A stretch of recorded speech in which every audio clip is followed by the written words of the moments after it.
Hello बच्चों, good morning. कैसे हो आप सब? देखो बेटा, अपना चैप्टर 6 चल रहा है और आज हम इसका पार्ट 6 लेके आए हैं। पार्ट 5 के अंदर हमने उत्प्रेरक स्टार्ट कर दिया था और उत्प्रेरक के बारे में बताया था। उत्प्रेरक की परिभाषा क्या होती है, उत्प्रेरक कितने प्रकार के होते हैं। उत्प्रेरक मैंने बताया थे 2 प्रकार के होते हैं, एक तो अवस्था के आधार पर और एक क्रिया के आधार पर। और अवस्था के आधार पर जो थे वो हम पिछली क्लास में डिस्कस कर चुके हैं। जो कौन कौन से थे, एक तो थे सम्मांगी और एक था विस्मांगी। दोबारा से इसका बता देता हूँ। सम्मांगी क्या होता था, जिसमें अभिकारक, उत्पाद व उत्प्रेरक तीनों की भौतिक अवस्थाएं सेम होती थी।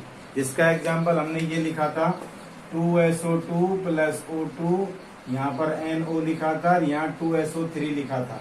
तो ये भी गैस में था, ये भी गैस में था, ये गैस था और ये भी गैस था। तो सबकी भौतिक अवस्था एक जैसी थी। जबकि हमने दूसरा पढ़ा था कौन सा, विस्मांगी, जिसमें सबकी भौतिक अवस्थाएं अलग अलग होती है। जो इसका एग्जाम्पल पढ़ा था वनस्पति तेल प्लस H2 और यहाँ पर निकिल उत्प्रेरक था। यहाँ पर हमने बनाया था वनस्पति घी। वनस्पति घी मतलब डालडा जिसको बोलते हैं। ये लिक्विड, ये गैस, ये सॉलिड और ये भी सॉलिड। तो सबकी भौतिक अवस्थाएं अलग अलग थी, इसलिए इसको हमने किसका नाम दिया था, विस्मांगी उत्प्रेरक का नाम दिया था। ठीक है बेटा। तो क्वेश्चन पूछा जाता है कि उत्प्रेरक किसे कहते हैं और उत्प्रेरक कितने प्रकार के होते हैं। तो उत्प्रेरक 2 प्रकार के होते हैं, अवस्था के आधार पर और दूसरे क्रिया के आधार पर। अब दूसरे जो टाइप होते हैं क्रिया के आधार पर, वो आज हम डिस्कस करने जा रहे हैं। देखो, तो आज का टॉपिक स्टार्ट करते हैं। उत्प्रेरक का सेकंड पार्ट है, जिसको के बोलते हैं क्रिया के आधार पर। क्रिया के आधार पर, क्रिया के आधार पर हम उत्प्रेरक को 4 भागों में बांट सकते हैं। ठीक है, तो देखो कौन कौन से। पहला, धनात्मक उत्प्रेरक। वैसे मैं बता चुका हूं तुमको इस सब के बारे में थोड़ा थोड़ा सा। दूसरा, ऋणात्मक उत्प्रेरक।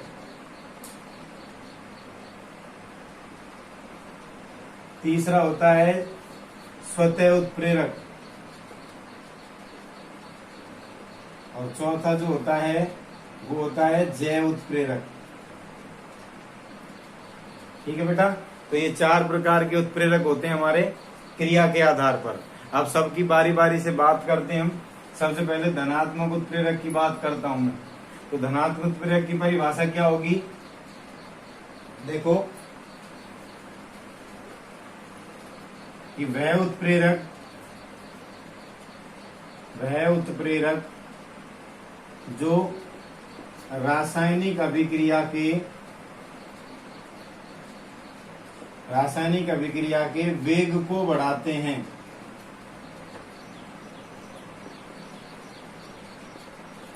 उसे क्या बोलते हैं, धनात्मक उत्प्रेरक। मतलब कोई क्रिया है, उसका जो वेलोसिटी है उसको इंक्रीज कर देंगे, उसको बोलते हैं धनात्मक उत्प्रेरक। ठीक है ना। इसका एग्जाम्पल क्या है, इसका एक सिंपल सा एग्जाम्पल है, यही जो तुमने उसका पढ़ा था सम्मांगी का, वही एग्जाम्पल इसका है कि 2SO2 + O2। इसमें क्या मिलाएंगे हम, NO उत्प्रेरक मिलाएंगे, तो ये किस में बदल जाएगा, 2SO3। ये इसका एग्जाम्पल। तो एग्जाम्पल वही है, सेम कोई नहीं है। सम्मांगी का था, वही इसका एग्जाम्पल है। तो इसमें जो NO उत्प्रेरक है, नाइट्रोजन ऑक्साइड, ये क्या कर देता है, इस अभिक्रिया के वेग को क्या कर देता है, बढ़ा देता है। ठीक है ना। वेग को क्या कर देता है, इंक्रीज कर देता है। इसका ही जस्ट अपोजिट होता है हमारा दूसरा, ऋणात्मक उत्प्रेरक। क्या होता है, ऋणात्मक उत्प्रेरक। तो ऋणात्मक उत्प्रेरक जस्ट इसका उल्टा होता है कि वह उत्प्रेरक जो रासायनिक अभिक्रिया के वेग को घटा देते हैं, उसे क्या बोलते हैं, ऋणात्मक उत्प्रेरक। उसे बोलते हैं ऋणात्मक उत्प्रेरक। इसका सिंपल सा एग्जाम्पल क्या है, इसका एग्जाम्पल है कि 2H2O2, हाइड्रोजन परऑक्साइड इसको बोला जाता है।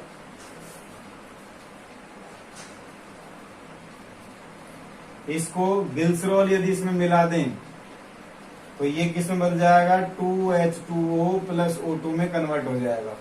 ठीक है ना। तो ये है ऋणात्मक उत्प्रेरक, मतलब ये ग्लिसरॉल जो है ये हाइड्रोजन परऑक्साइड को कि वेग को क्या कर देगा, घटा देगा। ठीक है, पहुंच करना है। ठीक है, तो ये ऋणात्मक हो गया, धनात्मक एक दूसरे के अपोजिट होते हैं ऊपर। तो धनात्मक और ऋणात्मक उत्प्रेरक हो गया। धनात्मक और ऋणात्मक, धनात्मक क्या होता है, वह उत्प्रेरक जो रासायनिक अभिक्रिया के वेग को बढ़ाने का काम करते हैं, और ऋणात्मक उत्प्रेरक वे होते हैं जो रासायनिक अभिक्रिया के वेग को घटाने का काम करते हैं। ठीक है, इसका एग्जाम्पल 2SO2 प्लस O2 और SO3, और इसका एग्जाम्पल है हाइड्रोजन परऑक्साइड ग्लिसरॉल। जब इसमें मिला देते हैं तो ये H2 और O2 में टूटता तो है भाई, ये टूटेगा तो जब भी, अगर इसमें ग्लिसरॉल नहीं मिलाएंगे तब भी टूटेगा। लेकिन क्या होगा कि ग्लिसरॉल मिलाने से इसकी जो दर होगी, वेग जो होगा वो क्या हो जाएगा, कम हो जाएगा। इसलिए इसको क्या बोलेंगे, ऋणात्मक उत्प्रेरक का नाम दे सकते हैं हम। ठीक है, तो देखो एक और एग्जाम्पल है इसका, तुम्हारी बुक के अंदर क्वेश्चन भी दे रखा है उसका। तो देखो ऋणात्मक उत्प्रेरक के बारे में, तो एक क्वेश्चन है कि भाई, एक मिनट, क्लोरोफॉर्म का नाम सुना है? क्लोरोफॉर्म, क्लोरोफॉर्म वही होता है जो पिक्चर जो देखी होंगी तुमने, पिक्चरों में वो लगाते हैं हैंकी वगैरह के और उसको मुंह के लगा देते हैं, बंदा बेहोश हो जाता है, होता है ना, उसको बोलते हैं हम क्लोरोफॉर्म। तो क्लोरोफॉर्म जो होता है उसको खुले में या फिर उसको जब रखा जाता है तो उसके अंदर कुछ मात्रा में एथिल एल्कोहल मिलाया जाता है। क्या मिलाया जाता है, एथिल एल्कोहल। एथिल एल्कोहल जिसका फॉर्मूला होता है C2H5OH। एथिल एल्कोहल बोल सकते हैं, एथेनॉल भी इसको बोला जा सकता है।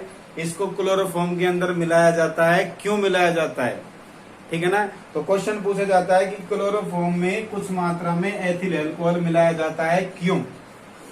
तो इसका मतलब क्या होता है, एथिल, ये क्लोरोफॉर्म का फॉर्मूला होता है CHCl3 और एथिल एल्कोहल होता है C2H5OH। तो इसकी जो रिएक्शन होती है कुछ इस प्रकार से होती है कि 2CHCl3 प्लस O2 ये बनता है 2COCl2 प्लस 2HCl। ये इसकी रिएक्शन होती है। अब देखो ध्यान से समझना थोड़ा सा, क्वेश्चन होता है कि क्लोरोफॉर्म जो होता है उसमें कुछ मात्रा में एथिल एल्कोहल मिलाया क्यों जाता है, पहला क्वेश्चन ये बनता है। इसका दूसरा अपोजिट क्वेश्चन क्या बन सकता है कि क्लोरोफॉर्म को वायु की उपस्थिति में क्यों नहीं छोड़ा जाता। तो देखो बेटा, ये होता है हमारा क्लोरोफॉर्म, ये हो गई हमारी ऑक्सीजन जो हमारी प्रकृति के अंदर होती है, खुले में जब छोड़ते हैं इसको तब होती है। तो ये जब इसको क्लोरोफॉर्म को जब खुले में छोड़ते हैं ऑक्सीजन के साथ में, तो ये COCl2 बनाता है, जो क्या होती है, फॉस्जीन गैस होती है। क्या होती है, एक फॉस्जीन नाम की गैस होती है। और ये फॉस्जीन गैस इतनी डेंजरस होती है कि इससे आदमी की डेथ हो सकती है, विषैली गैस होती है। तो जब क्लोरोफॉर्म को हवा में खुला छोड़ दिया जाता है तो वो क्या कर लेता है, फॉस्जीन गैस बना देता है। और फॉस्जीन जो गैस होती है वो डेंजरस होती है। अब तुम कहोगे सर डेंजरस होती है तो उसको मुंह पे लगाकर बेहोश कैसे किया जाता है। तो वो ऐसे किया जाता है बेटा, इसमें मिला दिया जाता है, फिर C2H5OH उत्प्रेरक मिला दिया जाता है, एथिल एल्कोहल। तो उसको मिलाने से क्या होता है सर, उसको मिलाने से ये होता है बेटा कि ये तो रिएक्शन होगी, क्लोरोफॉर्म हवा की उपस्थिति में तो आएगा ही और फॉस्जीन गैस भी बनाएगा, लेकिन इसको मिलाने से क्या होगा, इसको मिलाने से इसकी जो दर है, इसका जो वेग है, किसका, फॉस्जीन गैस बनने का, इन दोनों को मिक्सचर होते ये बनेगी। तो इन दोनों की मिक्सचर होने में जो टाइम लगेगा उस टाइम को ये क्या कर देगी, रिड्यूस कर देगी, कम कर देगी, घटा देगी। इस वेग को जो है, इस रिएक्शन का जो वेग है उसको C2H5OH जो है ये क्या कर देगा, कम कर देगा, एथिल एल्कोहल। इसलिए इसको इसमें मिलाया जाता है जिससे फॉस्जीन गैस बनती है। जब आदमी को बेहोश किया जाता है तो जब तक वो फॉस्जीन गैस बनती है उससे पहले ही वो किस में आ जाता है, होश में आ जाता है। इसलिए उसका उपयोग निश्चेतक के रूप में या बेहोश करने के रूप में भी किया जाता है। ठीक है ना। तो क्वेश्चन होता है कि क्लोरोफॉर्म में कुछ मात्रा में एथिल अल्कोहल क्यों मिलाया जाता है। तो इसका सीधा सा रीजन होता है क्योंकि जब क्लोरोफॉर्म को खुले में या हवा में या फिर ऑक्सीजन की उपस्थिति में लेके आते हैं तो वह फॉस्जीन गैस बना लेता है, जो कि एक विषैली गैस होती है, डेंजरस गैस होती है। इसलिए उसमें C2H5OH मिला दिया जाता है, जिससे अभिक्रिया का वेग कम हो जाता है और वेग कम हो से फॉस्जीन गैस जो है वो बनने में टाइम लगता है। इससे पहले ही आदमी होश में आ जाता है। इसलिए उसकी कुछ मात्रा में क्या मिलाया जाता है, एथिल अल्कोहल मिलाया जाता है। समझ गए। तुम्हारी बुक में क्वेश्चन भी दे रखा है ये, तो देख लेना तुम्हारी बुक के अंदर से। ठीक है बेटा। तो ये हो गई तुम्हारी दो रिएक्शन क्रिया के आधार पर, एक धनात्मक और एक ऋणात्मक। अब देखो क्वेश्चन एक और, चलो वो छोड़ो। तो ये दोनों है ऋणात्मक और धनात्मक जो है, एक ऋणात्मक और एक धनात्मक जो थी, ये दोनों किसको बताती है, वेग को बताती है। मतलब एक में वेग घटता है और एक में वेग बढ़ता है। ठीक है ना। धनात्मक में तो रिएक्शन का वेग बढ़ता है उत्प्रेरक मिलाते हैं तो, और ऋणात्मक में क्या होता है, जब उत्प्रेरक मिलाते हैं तो अभिक्रिया का वेग ही क्या हो जाता है, कम हो जाता है, घट जाता है। इसके बाद तीसरी जो टाइप है क्रिया के आधार पर, वो देखो, वो होती है कौन सी, वो होती है बेटा तीसरी स्वतः उत्प्रेरक। अब स्वतः उत्प्रेरक का मतलब समझ रहे हो, स्वतः मतलब सेल्फ, खुद। ठीक है ना। स्वतः का मतलब खुद। तो ये एक ऐसा उत्प्रेरक है, इसमें तीन चीज बताई थी मैंने, अभिकारक, यहां पर उत्प्रेरक और यहां पर उत्पाद, यही बताया था। तो ये जो अभिक्रिया है स्वतः उत्प्रेरक की, इसमें जो उत्पाद है वही किसका काम करता है, उत्प्रेरक का काम करता है। समझ में आई। तो इस अभिक्रिया की परिभाषा क्या हो जाएगी, इस अभिक्रिया की परिभाषा की यदि बात करें तो वह अभिक्रिया जिसमें अभिक्रिया में बना उत्पाद ही, अभिक्रिया में बना उत्पाद ही उत्प्रेरक के तौर पर कार्य करता है, उसे स्वतः उत्प्रेरक कहते हैं। मतलब इसमें कोई उत्प्रेरक पर्टिकुलर नहीं लिया जाता, इसमें जो हमारे उत्पाद बनता है वही किसका काम करता है, उत्प्रेरक का काम करता है। इसके एग्जाम्पल की यदि मैं बात करूं तो बेटा इसका एग्जाम्पल तुमको ध्यान हो तो मैंने मंद अभिक्रिया लिखवाई थी, जिसमें मैंने लोहे पर जंग लगने का रिएक्शन लिखवाई थी। उसके साथ मैंने ये रिएक्शन और लिखाई थी, CH3COOH प्लस C2H5OH। इनकी जब रिएक्शन करते हैं तो CH3COO, इसका H और इसका OH अलग हो जाते हैं और ये आपस में जुड़ जाते हैं और H2O अलग हो जाता है। इसका H और इसका OH दोनों मिलकर H2O बना लेते हैं और ये आपस में जुड़ जाते हैं। बताई थी, ध्यान से देखना, दोबारा से वीडियो को देख लेना बैक में जाके। तो इस अभिक्रिया में जस्ट इसका उल्टा होता है स्वतः उत्प्रेरक में। ये जो होता है, ये जब ये बन जाता है तो ये वापस इसमें टूट जाता है। मतलब CH3COO C2H5OH प्लस H2O, ये जब इसमें आएगा तो ये टूट जाएगा CH3COOH में प्लस C2H5OH में टूट जाएगा। तो ये मैंने लिखवाई थी मंद अभिक्रिया में, और मंद अभिक्रिया के बाद स्वतः अभिक्रिया में ये क्या हो जाएगा, स्वतः उत्प्रेरक में एक दूसरे की उल्टी हो जाएगी। समझ में आ गया। तो ये इसका एग्जाम्पल हो जाएगा एसिटिक अम्ल और एथिल अल्कोहल मिलकर एथिल एसीटेट बनाते थे। और यहाँ पर क्या होता था, एथिल एसीटेट जो है वो आपस में टूटकर एसिटिक अम्ल और वापस एथिल अल्कोहल में टूट जाते हैं। तो इसको बोला जाता है स्वतः उत्प्रेरक। इसमें जो ये है, ये जो बन रहे हैं हमारे, ये किसका काम कर रहे हैं, इसमें उत्प्रेरक का काम कर रहे हैं, इसलिए इसको बोलते हैं स्वतः उत्प्रेरक। कहने का मतलब कुल मिला के इतना है कि स्वतः उत्प्रेरक क्या होता है कि जिसमें उत्पाद जो बनता है वो उत्पाद ही किसका काम करता है, उत्प्रेरक का काम करता है, उसको बोलते हैं स्वतः उत्प्रेरक। तो ये रिएक्शन तुमको याद रखनी है। मेरे को पता है छठा चैप्टर तुम्हारे कम समझ में आएगा क्योंकि इसमें रिएक्शन ही बहुत सारी हैं। तो बेटा थोड़ा पढ़ना पड़ेगा, ध्यान देना पड़ेगा। दोबारा से बता दूंगा, कोई दिक्कत होगी तो और क्लास वगैरह तुम्हारी चलेंगी स्कूल तब समझा दूंगा, ठीक है। और तो अब बात करते हैं अपने चौथे और फाइनल क्रिया के आधार पर उत्प्रेरक की। तो चौथा होता है हमारा जैव उत्प्रेरक। बेटा क्या होता है? जैव उत्प्रेरक। तो जैव उत्प्रेरक की यदि बात करें तो ये अधिकतर जो यूज में आता है वो एक तो हमारे जो खेती वगैरह जो होती है उसमें जो ये देते हैं हम खाद वगैरह बीज वगैरह देते हैं उसमें काम में आता है। एक हमारे शरीर के अंदर जो एंजाइम्स वगैरह होते हैं उसमें काम में आता है। मतलब एक एंजाइम को दूसरे एंजाइम में बदलने वाला जो होता है उसको बोलते हैं जैव उत्प्रेरक। तो इसकी परिभाषा की यदि बात करूं तो जैव रासायनिक अभिक्रियाओं में भाग लेने वाले उत्प्रेरक को क्या बोलते हैं बेटा? जैव उत्प्रेरक कहते हैं, या एंजाइम भी इसको बोला जाता है, एंजाइम भी कहा जाता है। समझ गए?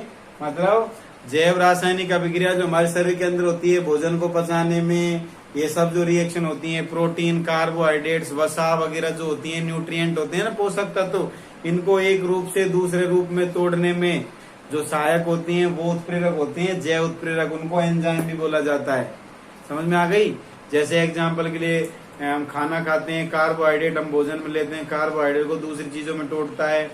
वसा लेते हैं, प्रोटीन लेते हैं, उनको आपस में एक दूसरे ग्लूकोज, फ्रक्टोज वगैरह में तोड़ने का काम जो करते हैं वो एंजाइम कहलाते हैं, जैव उत्प्रेरक। जैसे एक एग्जाम्पल है कि माल्टोज जो होता है उसको ग्लूकोज में बदलने का जो काम करता है वो करता है माल्टेज नाम का एंजाइम। तो इसको चाहे तो एंजाइम बोल सकते हैं, चाहे इसको जैव रासायनिक उत्प्रेरक भी बोला जा सकता है। तो माल्टोज को ग्लूकोज में बदलने वाले उत्प्रेरक का नाम क्या होता है? माल्टेज। और इसको क्या बोलते हैं? एंजाइम भी कह सकते हैं। ठीक है बेटा। तो ये हो गए हमारे जैव रासायनिक उत्प्रेरक और क्रिया के आधार पर हो गए 4 उत्प्रेरक। ठीक है। अब लास्ट एंड फाइनल जो है 2 प्रकार के उत्प्रेरक और पढ़ेंगे हम। देखो ये तो हो गए उत्प्रेरकों के प्रकार, अवस्था के आधार पर हो गए, क्रिया के आधार पर हो गए। 4 वो हो गए, 2 वो हो गए। ठीक है। अब एक और होता है उत्प्रेरक वर्धक और एक होता है उत्प्रेरक विष। ये दोनों जो उत्प्रेरक होते हैं, ये दोनों उत्प्रेरक होते हैं क्रियाशीलता के आधार पर। तो ये कभी भी मत कह देना कि उत्प्रेरक कई प्रकार है क्रियाशीलता के आधार पर। जैसे अवस्था के आधार पर और क्रिया के आधार पर होता है, वैसे ही क्रियाशीलता के आधार पर भी होता है। ऐसा नहीं है। उत्प्रेरक केवल 2 ही प्रकार के होते हैं, अवस्था के आधार पर और क्रिया के आधार पर। लेकिन ये क्रियाशीलता के आधार पर और होते हैं 2 प्रकार के उत्प्रेरक, तो वो देख लो। तो उत्प्रेरक वर्धक का मतलब होता है कि वह उत्प्रेरक जिनको रासायनिक अभिक्रिया में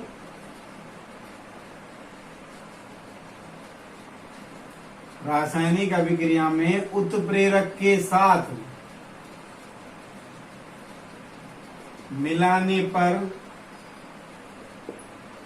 वे उत्प्रेरक की क्रियाशीलता को बढ़ा देते हैं।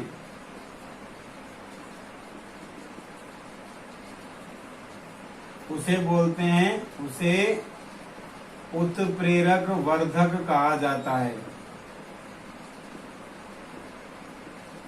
समझ गए? मतलब उत्प्रेरक तो काम में आएगा ही, लेकिन उत्प्रेरक के साथ में और एक और चीज मिलाई जाती है जिससे वो उत्प्रेरक की क्रियाशीलता और ज्यादा बढ़ जाती है। उसको बोला जाता है उत्प्रेरक वर्धक। और उत्प्रेरक विष की जस्ट अपोजिट कि वह उत्प्रेरक जिसको रासायनिक अभिक्रिया में उत्प्रेरक के साथ मिलाने से उत्प्रेरक की क्रियाशीलता कम हो जाती है। तो उत्प्रेरक विष में क्या बोल सकते हैं हम? उत्प्रेरक विष में क्रियाशीलता जो होगी किसकी, उत्प्रेरक की, वो क्या हो जाएगी, कम हो जाएगी, और इसमें उत्प्रेरक की क्रियाशीलता बढ़ जाएगी। इसका एग्जाम्पल यदि मैं लिखूं तो इसका एग्जाम्पल है जैसे N2 + 3H2, इसको Fe और MO की उपस्थिति में 2NH3 बनता है ये। तो ये जो Fe है ये तो है इसका उत्प्रेरक, और ये MO है मोलिब्डेनम जिसको बोला जाता है, ये है उत्प्रेरक वर्धक, क्योंकि ये उत्प्रेरक के साथ अलग से मिलाया गया है, जिससे ये Fe जो है, ये Fe जो उत्प्रेरक था इसकी क्रियाशीलता और बढ़ गई। किसकी वजह से, MO की वजह से। तो MO हो गया उत्प्रेरक वर्धक और Fe हो गया उत्प्रेरक विष। ठीक है, आज यदि उत्प्रेरक वर्धक ये हो गया उत्प्रेरक, ये इसकी क्रियाशीलता को बढ़ा देगा। और यदि मैं बात करूं इसकी, तो इसका एग्जाम्पल हो जाएगा 2NH3 और Fe,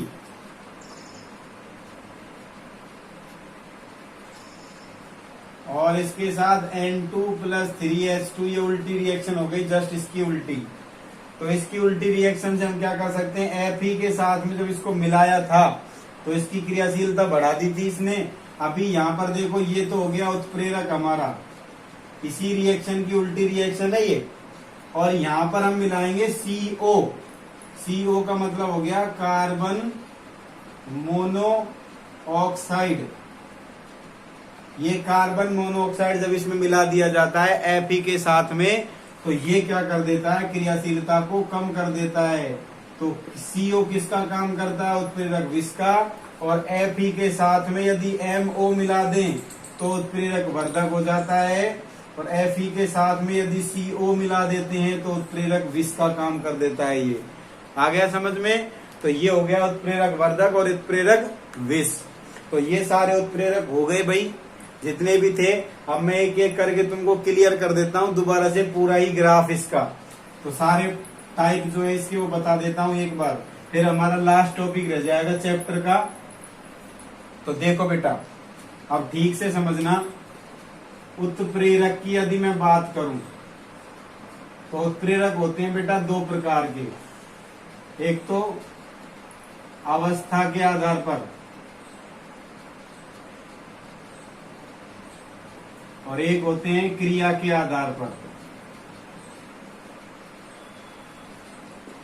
ठीक है, अब क्रिया के आधार पर यदि तुमसे पूछें तो ये होते हैं बेटा चार प्रकार के, धनात्मक, ऋणात्मक, जैव और स्वतः, जो आज हमने पढ़े थे। और अवस्था के आधार पर होते हैं दो प्रकार के, सममांगी और विषमांगी। ठीक है, और क्रियाशीलता होती है जिसका इससे कोई लेना देना नहीं होता। क्रियाशीलता के आधार पर दो होते हैं बेटा, उत्प्रेरक वर्धक और उत्प्रेरक विष। ठीक है, ये होता है इसका ग्राफ। अब देखो, और ये दोनों जो है धनात्मक और ऋणात्मक, ये है वेग के आधार पर। अब तुमसे चाहे क्वेश्चन कैसे ही पूछ सकता है, घुमा के, तो तुम कंफ्यूज मत होना। यदि तुमसे कहे कि उत्प्रेरक कितने प्रकार के होते हैं, तो उत्प्रेरक होते हैं दो प्रकार के, अवस्था के आधार पर और क्रिया के आधार पर। बात फाइनल। ठीक है, दूसरी बात, यदि तुमसे पूछे कि अवस्था के आधार पर कितने होते हैं, दो प्रकार के होते हैं, सममांगी और विषमांगी। बात खत्म।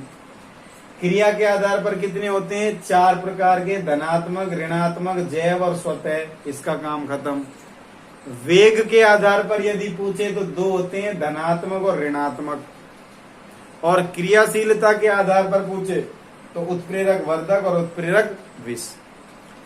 मेरे ख्याल से क्लियर हो गया होगा। तो सबको डाउट नहीं होना चाहिए दिमाग में, जो है वो तुम्हारे सामने बता दिया। उत्प्रेरक दो होते हैं, अवस्था के आधार पर, क्रिया के आधार पर। अवस्था के आधार पर दो, सममांगी, विषमांगी। क्रिया के आधार पर चार, धनात्मक, ऋणात्मक, जैव और स्वतः। वेग के आधार पर ये दोनों ऋणात्मक और धनात्मक, क्रिया के आधार पर, क्रियाशीलता के आधार पर उत्प्रेरक वर्धक, उत्प्रेरक विष। चाहे तो इस चार्ट को बना लेना अपनी कॉपी में, जिससे तुमको ये क्लियर हो जाए। ठीक है, तो अब लास्ट टॉपिक है हमारा, वो है हमारा उत्प्रेरक के गुण। उत्प्रेरक के गुण क्या क्या हैं, ये भी पूछा जाता है एग्जाम में। तो सबसे पहली बात, उत्प्रेरक का काम क्या है। उत्प्रेरक क्या करता है बेटा, उत्प्रेरक केवल वेग को परिवर्तित करता है, खुद क्या रहता है, अपरिवर्तित रहता है। तो पहला गुण हो गया कि वेग को परिवर्तित करता है, और स्वयं क्या कहता है, स्वयं अपरिवर्तित रहता है। ठीक है, दूसरी बात, अब जैसे दूध में दही बनाने के लिए उसको क्या मिलाते हैं, छाछ मिलाते हैं। तो छाछ कितनी मिलाई जाती है, थोड़ी सी मिलाई जाती है ना, मामूली सी। तो छाछ किसका काम करती थी, उत्प्रेरक का काम करती थी ना। तो इससे क्या पता लग रहा है कि अभिक्रिया में जो उत्प्रेरक है वो छोटी मात्रा में ही क्या होता है, बहुत पर्याप्त होता है।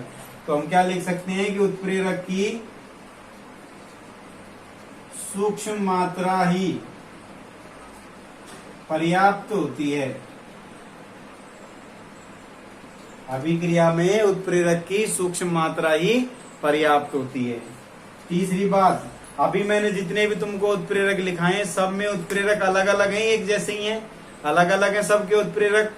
तो मतलब हर एक अभिक्रिया के लिए अलग अलग उत्प्रेरक की आवश्यकता होती है। तो क्या लिखेंगे, प्रत्येक अभिक्रिया के लिए, प्रत्येक अभिक्रिया में अलग अलग उत्प्रेरक काम में लिया जाता है, अलग अलग उत्प्रेरक कार्य करता है। चौथी यदि इसके गुण की बात करें तो चौथा गुण ये है कि ये क्या करता है, केवल रासायनिक अभिक्रिया को, वेग को बदलता है, ना तो ये अभिक्रिया को स्टार्ट करता है, ना ये अभिक्रिया को समाप्त करता है। अभिक्रिया को स्टार्ट करने वाले अभिकारक होते हैं और खत्म करने वाले उत्पाद होते हैं। उत्प्रेरक तो केवल वेग को ही चेंज करते हैं। तो क्या लिखेंगे कि ये केवल वेग परिवर्तित करते हैं, अभिक्रिया स्टार्ट नहीं करते और खत्म नहीं करते हैं। पांचवी यदि बात करूं तो एक हमारी अभिक्रिया होती है बेटा, उत्क्रमणीय अभिक्रिया होती है। उत्क्रमणीय अभिक्रिया जो दोनों तरफ चलती है, होती है ना। तो यदि उत्क्रमणीय अभिक्रिया में हमने उत्प्रेरक लगा दिया तो इसका मतलब ये नहीं है कि वो एक साइड से, मतलब अभिकारक से उत्पाद की तरफ जाएगी तभी ऐसा काम करेगा। वो दोनों साइड बराबर काम करेगा, इधर से इधर जाएगी तब भी, और वापस इधर से इधर आएगी तब भी, उस दोनों तरफ से क्या करेगा, समान रूप से कार्य करता है। तो क्या हो जाएगा गुण कि उत्प्रेरक जो है उत्क्रमणीय अभिक्रिया में अग्र से प्रतीप, प्रतीप से वापस अग्र की तरफ जो अभिक्रिया होती है, तो दोनों के लिए समान रूप से कार्य करता है। और छठा और फाइनल जो गुण है इसका, वो ये है कि टेम्परेचर, एक निश्चित टेम्परेचर, निश्चित ताप दाब पर ही क्रिया जो वो होता है, बोलता है उसको उत्प्रेरक, सॉरी, एक निश्चित टेम्परेचर पर, एक निश्चित जो उसकी क्या बोलते हैं उसको, अनुकूल परिस्थिति जो होगी उसके हिसाब से ही वो काम करेगा। यदि उसकी परिस्थिति को चेंज करेंगे, टेम्परेचर बढ़ाएंगे, टेम्परेचर घटाएंगे या फिर कुछ भी अगर चेंज करेंगे तो उत्प्रेरक पूर्ण रूप से कार्य नहीं करेगा, क्योंकि उसकी क्रियाशीलता पर क्या पड़ेगा, प्रभाव पड़ेगा। ठीक है बेटा, तो ये हो गए इसके गुण, 6 गुण हो गए। दोबारा से एक बार रिपीट कर रहा हूं।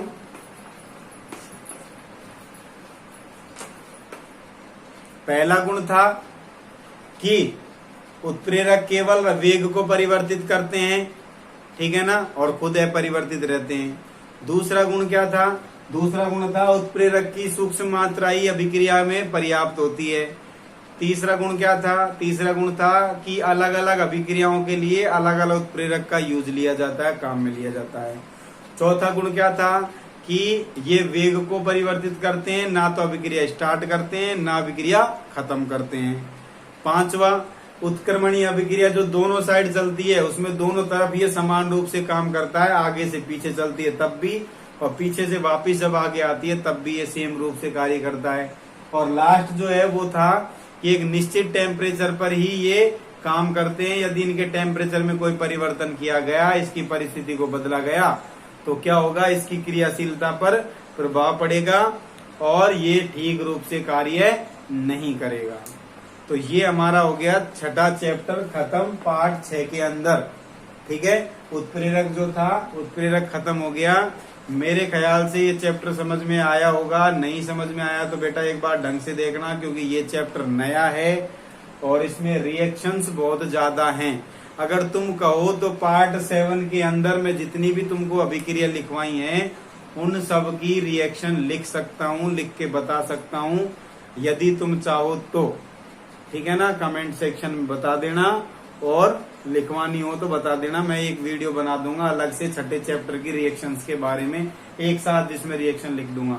लेकिन उसकी अभी आवश्यकता नहीं है मेरे हिसाब से, क्योंकि जब जब तुम इस चैप्टर को पढ़ोगे तो जरूरी नहीं कि रोज की रोज या फिर सारी एक साथ ही रटो। तो एक दो रिएक्शन रोज रोज पढ़ोगे, लिख के देखोगे तो याद हो जाएगी। ठीक है, तो हमारा छठा चैप्टर आज खत्म होता है यहीं पर ही, अभिक्रिया और उत्प्रेरक वाला। ठीक है, और मेरे हिसाब से तुमको अच्छा समझ में आया होगा। अगर समझ में आया हो, वीडियो पसंद हो तो लाइक करें, शेयर करें और सब्सक्राइब करें। खुश रहें, बिंदास रहें, कोरोना से सुरक्षित रहें, मास्क लगाएं और अपने घर आसपास स्वच्छता रखें। ठीक है बेटा, चलते हैं नेक्स्ट चैप्टर में मिलते हैं। ठीक है, तब तक के लिए बाय बाय।